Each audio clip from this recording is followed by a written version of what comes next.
hello student কি খবৰ তোমালোকৰ আশা কৰো সকলোৱে ভালে আছে আজি তোমালোকৰ কাৰণে পুনৰবাৰ নতুন এটা ভিডিঅ লৈ স্বাগতম জনাইছো আজি তোমালোকৰ কাৰণে লৈ আহিছো সোশিয়াল সায়েন্সৰ যেটো তৃতীয় খণ্ড যেটো 3 নম্বৰ যেটো খণ্ড আছে হেতু খণ্ডৰ অৰ্থনীতি বিজ্ঞানৰ প্ৰথম অধ্যায়টো আগতে দিয়া হৈছিল ভিডিঅ আৰু এতে তোমালোকৰ কাৰণে লৈ আহিছো অৰ্থনীতি বিজ্ঞানৰ যেটো দ্বিতীয় অধ্যায় যেটো দিয়া আছে অৰ্থনৈতিক উন্নয়ন যেটো চেপ্টাৰ আছে এই চেপ্টাৰৰ কিছুমান তোমালোকৰ সিলেক্টেড কোৱেশ্চন লৈ আহিছো আৰু জিবিলাকৰ পৰা তোমালোকে 100% এবাৰৰ এছএলসি এক্সামত কমন পাবা আৰু মই যিখিনি তোমালোকক টিক মাৰ্ক কৰি দিম তোমালোকে নিজৰ কিতাবত হেকিনি টিক মাৰ্ক কৰি লবা আৰু তাৰ পৰা তোমালোকে 100% কমন পাবা আৰু তোমালোকে প্লেলিষ্টত চাবা প্লেলিষ্টত যাই কিনে সকলো সাবজেক্টৰ ভিডিও তোমালোকে পাবা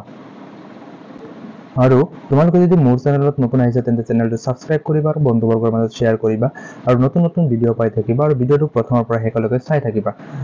প্ৰথমত তোমালোকে উলিয়াই লোৱা পেজ নং 39 নং পেজ তোমালোকে উলিয়াই লোৱা ইয়াতে চোৱা তলত যেটো দিয়া আছে মানৱ উন্নয়নৰ তাত ইয়াতে দিয়া আছে UNDP সম্পূৰ্ণ ৰূপটো তোমালোকে মনত ৰাখিব লাগিব ইউনাইটেড নেশনস ডেভেলপমেন্ট প্ৰগ্ৰাম তাৰ পিছত তোমালোকে উলিয়াই লোৱা পেজ নং 40 নং পেজ তোমালোকে উলিয়াই লোৱা 40 নং পেজ চাবা ইয়াতে দিয়া আছে তোমালোকৰ এই যিখিনি লেফটত যিখিনি বক্স এটা দিয়া আছে তোমালোকে ইয়াৰ পৰা চাবা মই ইয়াতে ইম্পৰ্টেন্ট বুলি লিখি দিছো HDI ৰ সম্পূৰ্ণ ৰূপটো হ'ল হিউম্যান ডেভেলপমেন্ট ইনডেক্স তাৰ পিছত চাবা সম্প্ৰতি একোখন দেশত উন্নয়ন সামগ্ৰিক ছবিখন মানৱ উন্নয়ন সূচকাংকৰে বুজোৱা হয় মানৱ উন্নয়নৰ চাৰিটা স্তৰ তোমালোকে মনত ৰাখিবা মানৱ উন্নয়নৰ চাৰিটা স্তৰ এটা হ'ল অৰ্থনৈতিক সামাজিক সাংস্কৃতিক আৰু ৰাজনৈতিক উন্নয়ন মানুহৰ উন্নত জীৱন যাপনৰ বাবে প্ৰত্যাশিত আয়ু শিক্ষা আৰু জনমূৰি আয় এই তিনিটা সূচকৰ সন্মিলিত এই পৰিসংখ্যা হ'ল মানৱ উন্নয়নৰ সূচকাংক কোৱেশ্চন আহিব মানৱ উন্নয়নৰ চাৰিটা স্তৰ কি তাৰ পিছত আহিব মানৱ উন্নয়নৰ সূচকাংক কাক কয় তোমালোকে এইখিনি লিখি দিবা তাৰ পিছত তোমালোকে উলিয়াই লোৱা পেজ নং 42 42 নং পেজ তোমালোকে উলিয়াই লোৱা এইটো পেজটো তোমালোকে চাবা এই সাইডত যেটো তোমাৰ বক্স দিয়া আছে NITI নীতি আয়োগৰ সমিতিখনৰ গাঁথনি নীতি আয়োগৰ অধ্যক্ষ আছিল প্ৰধানমন্ত্ৰী আৰু উপাধ্যক্ষ আছিল প্ৰধানমন্ত্ৰীৰ দ্বাৰা নিযুক্ত আৰু চাবা পূৰ্ণকালীন সদস্য তিনিজন বিশেষজ্ঞ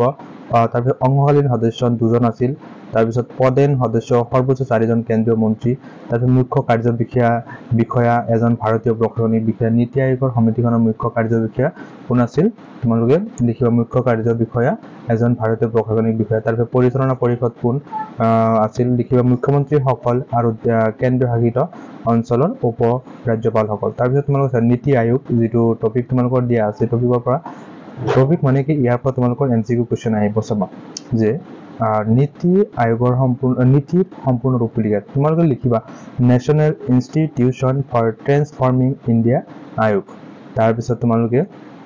আৰু এটা কোৱেশ্চন আহিব নীতি আয়োগৰ প্ৰথমখন বৈঠক কিমান চনত আৰু ক'ত অনুষ্ঠিত হয় তোমালোকে লিখিবা 8 ফেব্ৰুৱাৰী 2015 চনৰ দিনা নীতি আয়োগৰ প্ৰথমখন বৈঠক দিল্লীত অনুষ্ঠিত হয় লিখিব পাৰিবা তোমালোকে নীতি আয়োগৰ প্ৰথমখন বৈঠক কিমান চনত আৰু ক'ত অনুষ্ঠিত হৈছিল 8 ফেব্ৰুৱাৰী 2015 চনৰ দিনা দিল্লীত প্ৰথমখন বৈঠক অনুষ্ঠিত হৈছিল তাৰ পিছত চাবা কোৱেশ্চন হ'ব নীতি আয়োগৰ অধ্যক্ষ কোন তোমালোকে লিখিবা প্ৰধানমন্ত্ৰী আৰু আয়োগৰ অন্যান্য সদস্যসকল হ'ল এজন উপাধ্যক্ষ ৰাজ্যসমূহৰ মুখ্যমন্ত্ৰীসকল আৰু কেন্দ্ৰীয় শাসিত অঞ্চলৰ উপ-ৰাজ্যসকল চাৰিগৰাকী কেন্দ্ৰীয় মন্ত্ৰী মুখ্য কাৰ্যবাহী বিষয়া আৰু বিশেষজ্ঞসকল তাৰ পিছত তোমালোকে তলফালে আহিবা ইয়াতে যেটো তোমালোকৰ দিয়া আছে চাবা যে ভাৰতীয় প্ৰশাসন ব্যৱস্থা তিনিটা স্তৰ আছে স্তৰ এটা লিখা তেতে লিখিবা কেন্দ্ৰীয় চৰকাৰ ৰাজ্য চৰকাৰ আৰু স্থানীয় নিকায়সমূহ যেনে পঞ্চায়ত আৰু নগৰপালিকা তাৰ পিছত তোমালোকে উলিয়াই লোৱা পেজ নং 44 নং পেজ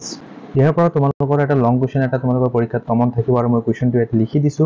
যেটো উদাহৰণ যেটো টপিক আছে এটো টপিকৰ পৰা কোৱেশ্চন এটা আহিব মই কোৱেশ্চন ইয়াত লিখি দিছো আৰু এটো মোষ্ট ইম্পৰ্টেন্ট এবাৰৰ পৰীক্ষাৰ কাৰণে কোৱেশ্চনটো হ'ল ভাৰতবৰ্ষত অৰ্থনৈতিক সংস্কাৰৰ ক্ষেত্ৰত উদাৰীকৰণ ব্যক্তিগতকৰণ আৰু বিশ্বায়নে কিদৰে প্ৰভাৱ পেলাইছে চমুকৈ লিখা মোষ্ট ইম্পৰ্টেন্ট কোৱেশ্চন এবাৰৰ পৰীক্ষাৰ কাৰণে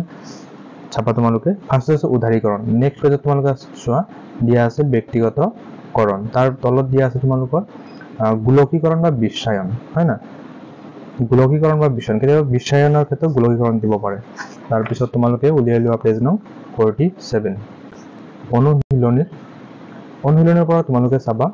অতি চমুত্ৰৰ পৰা তোমালোকে চাবা কোৱেশ্চন নং 1 ৰ ক চাবা অৰ্থনৈতিক বিকাশ আৰু খ চাবা অৰ্থনৈতিক উন্নয়ন এইটো তোমালোকৰ ডিফাৰেন্স আহিব পাৰে যে অৰ্থনৈতিক বিকাশ আৰু অৰ্থনৈতিক উন্নয়নৰ মাজৰ পাৰ্থক্য লিখা